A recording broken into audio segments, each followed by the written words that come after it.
Local. మనం ఈరోజు ధర్నా చౌక్ వద్ద పెన్షనర్లు, ఉద్యోగులు, ప్రభుత్వ ఉద్యోగులు, టీచర్లు అందరూ కూడా తమకు రావాల్సిన బెనిఫిట్స్ అన్ని ప్రభుత్వం వెంటనే విడుదల చేయాలని చెప్పి ధర్నా చౌక్ వద్ద అయితే ధర్నా చేస్తున్నారు. మనతో మాట్లాడడానికి దానికి సంబంధించిన ప్రభుత్వ రిటైర్డ్ ఉద్యోగం మనతో వారికి మరిన్ని సార్ మీ పేరు? నా పేరు చావా రవి, ఏఎస్సీ కో చైర్మన్, టీఎస్యూటీఎఫ్ స్టేట్ ప్రెసిడెంట్. ఈరోజు జేఏసీ 206 సంఘాలతో కూడినటువంటి జేఏసీ పిలుపు మేరకు రాష్ట్ర వ్యాప్తంగా అన్ని జిల్లా కలెక్టరేట్ల దగ్గర ధర్నాలు జరుగుతూ ఉన్నాయి. ఆ క్రమంలోనే రంగారెడ్డి, హైదరాబాద్ సిటీ, హైదరాబాద్ జిల్లా జేఏసీల ఆధ్వర్యంలో ఇందిరా పార్క్లో ధర్నా నిర్వహిస్తూ ఉన్నారు. వేలాది మంది ఉపాధ్యాయులు, ఉద్యోగులు, పెన్షనర్లు ఈ ధర్నాకి హాజరయ్యారు. ప్రధానంగా ఈ రాష్ట్ర ప్రభుత్వం రేవంత్ రెడ్డి గారి నాయకత్వంలోని కాంగ్రెస్ పార్టీ ప్రభుత్వం ఉద్యోగుల్ని, ఉపాధ్యాయుల్ని మోసం చేస్తుందని చెప్పేసి ఈరోజు ఉద్యోగులంతా ఆగ్రహంతో ఉన్నారు. 2.5 ఏళ్ళు అవుతా ఉంది. మేము సమస్యలన్నీ పరిష్కారం చేస్తామని చెప్పేసి అధికారంలోకి మేనిఫెస్టోలో పెట్టి అధికారంలోకి వచ్చిన తర్వాత ఒక్క నెల మొదటి తేదీని జీతాలు ఇవ్వడం తప్ప ఏ సమస్య కూడా ఇప్పటి వరకు పరిష్కారం కాలేదు. మేము అధికారంలోకి వస్తే 15 రోజుల్లో పెండింగ్ డిఏలు అన్ని క్లియర్ చేస్తా ఉన్నారు. ఇవాళ 6 డిఏలు పెండింగ్ ఉన్నాయి. మరి మేము అధికారంలోకి వస్తే నెల రోజుల్లో మొత్తం పెండింగ్ బిల్స్ అన్ని క్లియర్ చేస్తా ఉన్నారు. ఇప్పటివరకు ఇంకా 12,000 కోట్ల బిల్స్ పెండింగ్ లో ఉన్నాయి. మరి పిఆర్సీ 6 నెలల్లో ఇస్తామన్న పిఆర్సీ 2.5 ఏళ్ళు అయినా కానీ ఇవాళ 3 సంవత్సరాలు పిఆర్సీ గడువు అయిపోయినా పిఆర్సీ ఇవ్వలేదు. మరి 317 బాధితులందరికీ న్యాయం చేస్తామని మొండి చేయి చూపించినటువంటి పరిస్థితి ఉంది. సిపిఎస్ రద్దు చేస్తామన్నారు, సిపిఎస్ రద్దు చేయలేదు. సిపిఎస్ కి అనుబంధంగా ఉన్న 57 మెమోని కూడా అమలు చేయలేదు. మరి ఇట్లా అన్ని ఏ సమస్య చూసినా కూడా ఇదే రకంగా ఉంది. ఇవన్నీ ఫైనాన్షియల్ సమస్యలు ఉంటే నాన్ ఫైనాన్షియల్ మ్యాటర్స్ కూడా ఈ ప్రభుత్వం అధికారులు పట్టించుకోవట్లేదు. అధికారులు పట్టించుకోకపోతే అధికారులతో చేయించాల్సిన బాధ్యత ప్రభుత్వానికి ఉంది. కానీ ప్రభుత్వం కూడా ఏదో షో చేస్తూ ప్రచార ఆర్పాటమే తప్ప సమస్యల పరిష్కారంలో సరైనటువంటి సమర్థవంతంగా వివరించట్లేదు. అందుకనే ఈరోజు ఆగ్రహంతో ఉన్నటువంటి ఉద్యోగుల ఆవేదనని ప్రభుత్వం దృష్టికి తీసుకురావడం కోసమే ఈరోజు ఈ పోరాట కార్యక్రమాన్ని తీసుకున్నాం. దశలవారీ పోరాటం మొదటి దశగా ఈరోజు ఈ జిల్లా కేంద్రాల్లో ధర్నాలు విజయవంతం అవుతా ఉన్నాయి.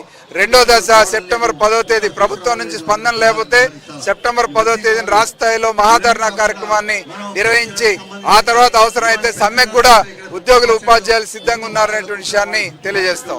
అయితే సార్ మీ సమస్యల పైన మీరు గతంలో కోర్టులో ఎవరైతే వేశారో వారికి మాత్రమే కొంతమందికి పెన్షన్లు కావచ్చు, బెనిఫిట్స్ అన్నీ తెలుసు. మిగతా వాళ్ళ పైన ఎందుకు ప్రభుత్వం నిర్లక్ష్యం వహిస్తుంది? ఈరోజు రిటైర్ అయిన వాళ్ళకి పెన్షనరీ బెనిఫిట్స్ ఇవ్వడం అంటే అది హక్కు. అదేదో ప్రభుత్వం దయాదాక్షిణాలతో ఇచ్చేది కాదు. 30 ఏళ్ళు సర్వీస్ చేసినప్పుడు సర్వీస్ లో దాచుకున్న జీపీఎఫ్, సర్వీస్ లో అమ్ముకున్న పెన్షన్ అమ్ముకుంటే వచ్చే కమిటేషన్ లేకపోతే గ్రాట్యుటీ ఇవన్నీ కూడా ఎర్రన్ లీవ్ కానీ ఇవన్నీ ఉద్యోగుల హక్కుగా రావాల్సినటువంటి ఇవి గత ప్రభుత్వం ఈ చెల్లించలేక 3 ఏళ్ళు రిటైర్మెంట్ పెంచింది, సర్వీస్ పెంచి వాయిదా వేశారు. ఈ ప్రభుత్వం వచ్చాక రిటైర్మెంట్స్ అవుతా ఉంటే మరి రిటైర్ అయిన వాళ్ళకి చెల్లించాల్సిన బాధ్యత ఏ ప్రభుత్వానికైనా ఉంటుంది. వాళ్ళ జేబుల్లో నుంచి ఏమి ఇవ్వట్లేదు. కానీ ఇవ్వకుండా మా డబ్బులు మేము అడిగితే ఏ పథకాలు ఆపాలో చెప్పండి అని ముఖ్యమంత్రి గారు ఏ పథకం ఆపక్కర్లేదు. మీరు కొత్త పథకాలు రకరకాలుగా తీసుకొస్తున్నారు. ఓట్ల రాజకీయాలు, ఓట్ బ్యాంక్ రాజకీయాలు చేస్తున్నారు.